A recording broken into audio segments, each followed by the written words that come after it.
দর্শক, ক্ষমতাচ্যুত প্রধানমন্ত্রী শেখ হাসিনা সহ ৩ জনের বিরুদ্ধে জুলাই হত্যাযজ্ঞে মানবতার বিরুদ্ধে অপরাধের মামলায় যুক্তিতর্ক উপস্থাপন করছেন চিফ প্রসিকিউটর তাজুল ইসলাম।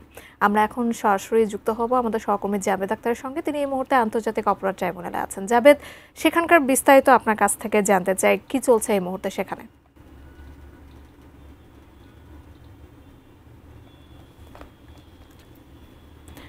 জাবেদ, নিশ্চয়ই শুনতে পাচ্ছেন আমাকে? ক্ষমতাচ্যুত প্রধানমন্ত্রী শেখ হাসিনা, সাবেক স্বরাষ্ট্রমন্ত্রী আসাদুজ্জামান খান কামাল এবং সাবেক আইজিপি চৌধুরী আবদুল্লাহ আল মামুনের বিরুদ্ধে যে জুলাই আগস্টের মানবতা বিরোধী অপরাধের মামলার বিচার চলছে আন্তর্জাতিক অপরাধ ট্রাইব্যুনালে। আন্তর্জাতিক অপরাধ ট্রাইব্যুনাল একে বিচারপতি গোলাম মুর্তজা মজুমদার নেতৃত্বে ৩ সদস্যের যে ট্রাইব্যুনাল, সেখানে বেলা 11:40 দিকে যুক্তিতর্ক উপস্থাপন শুরু হয়। যুক্তিতর্ক উপস্থাপন করছেন চিফ প্রসিকিউটর মোহাম্মদ তাজুল ইসলাম। দুপুর 1টা পর্যন্ত তিনি যুক্তিতর্ক উপস্থাপন করেছেন এবং মাঝে এখন বিরতি চলছে, 2টার দিকে আবার শুরু হওয়ার কথা। এই পর্যন্ত তিনি যে বিষয়গুলো বলেছেন সেটি হচ্ছে যে জুলাই আগস্টের যে মানবতা বিরোধী অপরাধ হয়েছে এবং জুলাই হত্যাযজ্ঞের ঘটনা, তিনি বলছেন যে এই ঘটনাগুলো হঠাৎ করেই ঘটেনি এবং কিভাবে দল হিসেবে আওয়ামী লীগের যে নেচার এবং তাদের যে চরিত্র, এটি যে একটি তারা ভয়ের সংস্কৃতি কিভাবে তৈরি করেছিল সেই বর্ণনা করতে গিয়ে তিনি 1972 সাল থেকে তিনি শুরু করেন এবং যখন রক্ষী বাহিনী গঠন করা হয়েছিল এবং 30,000 রাজনৈতিক কর্মীকে হত্যা করা হয়েছিল সেই তুলনা তিনি বলেছেন। এক পর্যায়ে একজন বিচারক তিনি বলছিলেন যে এখানে তো আসলে ব্যক্তির বিচারের কথা বলা হচ্ছে। তখন তিনি বলেছেন যে এই প্রসঙ্গগুলো এই জন্যই আনা জরুরি যে এই যে আওয়ামী লীগের যে দমনের এবং দানবীয় যে চরিত্র, সেটি যে একদিনে তৈরি হয়নি, এটি যে তাদের রাজনৈতিক সংস্কৃতির একটি অংশ, সেই বিষয়গুলো তুলে ধরতে গেলে এই বিষয়গুলো অবশ্যই এখানে মামলার সাথে যুক্তিযুক্ত। সেই কারণে তিনি বিষয়গুলো বলেছেন। তিনি কয়েকটি পয়েন্টে কথা বলেছেন। একটি বলেছেন যে ভয়ের সংস্কৃতির কথা বলেছেন। একই সাথে তিনি বলেছেন যে নির্বাচন ব্যবস্থাকে কিভাবে ধ্বংস করা হয়েছে, বিচার বহির্ভূত হত্যাকাণ্ড, ক্রসফায়ারের প্রসঙ্গ তিনি বলেছেন এবং একই সাথে দুর্নীতি ও অপশাসনের কথা উল্লেখ করেছেন।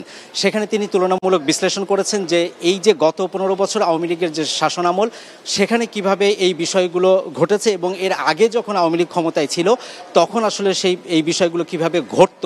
এবং এখানে তিনি একটি বড় অংশ তিনি ক্রসফায়ারের বর্ণনা দিয়েছেন যে যখন বিভিন্ন রাজনৈতিক ভিন্ন মতের যারা আছেন তাদেরকে ক্রসফায়ারে নিয়ে কিভাবে হত্যা করা হতো, তাদেরকে গুলি করা হতো কিভাবে তাদেরকে পেট কেটে গুলি করে তারপর নদীতে ভাসিয়ে দেওয়া হতো, সেই প্রসঙ্গ, সেই বিভৎস বর্ণনাগুলো তিনি সেখানে তুলে ধরেছেন। এবং বিচার বিভাগের নিয়ে যে এই সরকার এটি তামাশায় পরিণত করেছিল বিচার বিভাগে, সেই প্রসঙ্গও তিনি কথা বলেছেন।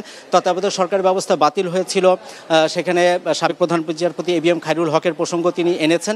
এ সময় ট্রাইব্যুনালের যিনি চেয়ারম্যান তিনি বলছিলেন যে বিচারকরা আসলে যেই ধরনের অপরাধ করেন বা তাদের দ্বারা যে অফেন্সগুলো হয় সেগুলোর তো আসলে বিচারের কোনো সুযোগ নেই। তিনি বলছেন যে সুপ্রিম জুডিশিয়াল কাউন্সিল বিচার বিভাগে যে সংস্কার হচ্ছে সেখানে তিনি একটি প্রস্তাব রেখেছিলেন যে যেন জুডিশিয়াল অ্যাকাউন্টেবিলিটি কমিশন নামে এরকম একটি কমিশন গঠন করা যেতে পারে, যার মাধ্যমে বিচারপতিদেরকেও একটা বিচারের সম্মুখীন করা যায় এবং তারা স্বেচ্ছাচারিতাভাবে গুরুত্বপূর্ণ মামলা রেখে সরকারের আদেশে যে বিভিন্ন ধরনের মামলাগুলো তারা পরিচালনা করেন তাদের নিজেদের ইচ্ছে মতো, সেই ইচ্ছে মতো যেন তারা বিচার করতে না পারেন, সেই কারণে তাদেরকেও জবাবদিহিতার আওতায় আনতে এরকম একটি কমিশন করা যেতে পারে, এই প্রসঙ্গে তিনি বলেছেন। এবং সেখানে বেশ কিছু বইয়ের উদ্ধৃতি দিয়েছেন এবং সেখানে কী ধরনের ডকুমেন্টসগুলো দেওয়া হয়েছে। অর্থাৎ এই যে শেখ হাসিনা, আসাদুজ্জামান খান কামাল এবং চৌধুরী মামুনের বিরুদ্ধে যে জুলাই আগস্টে মানবতা বিরোধী অপরাধের 5টি অভিযোগ আনা হয়েছে, সেই অভিযোগ কিভাবে প্রমাণিত হয়েছে। 28 কার্য দিবসে 54 জনের সাক্ষ্য নেওয়া হয়েছে, যেখানে তদন্তকারী কর্মকর্তা মোহাম্মদ আলমগীর তিনি সাক্ষ্য দিয়েছেন, স্টার উইটনেস হিসেবে নাহিদ ইসলাম, মাহমুদুর রহমান তারাও সাক্ষ্য দিয়েছেন।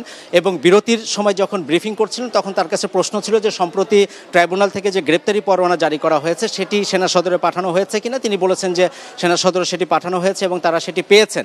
তো এখানে আইন অনুযায়ী তিনি বলছেন যে নিয়ম হচ্ছে যে যার বিরুদ্ধে গ্রেপ্তারি পরোয়ানা জারি হবে তাদেরকে 24 ঘন্টার ভিতরে আদালতে সোপর্দ করা। তো এখন সেনা সদর থেকে যেটি জানানো হয়েছে যে এই যে 15 জন যে অভিযুক্ত তাদেরকে হেফাজতে রাখা হয়েছে, সেই ব্যাপারে তিনি বলছেন যে তারা কি হেফাজতে নাকি আটক না গ্রেপ্তার সেই বিষয়টি এখনও তাদের কাছে সুস্পষ্ট নয়। গতকাল যে প্রসঙ্গটি বলা হচ্ছিল সেই প্রসঙ্গে তিনি এই তথ্যটি নিশ্চিত করেছেন। কিছুক্ষণ পরে আবার যুক্তিতর্ক উপস্থাপন শুরু হবে। নিশ্চয়ই পরবর্তী সংবাদে আপনার মাধ্যমে যুক্তিতর্কে প্রসিকিউশন থেকে আরও কি বলা হচ্ছে সেটি দর্শককে জানাতে পারবো। জাকিয়া ট্রাইব্যুনাল থেকে আমার কাছে এই ছিল সবশেষ।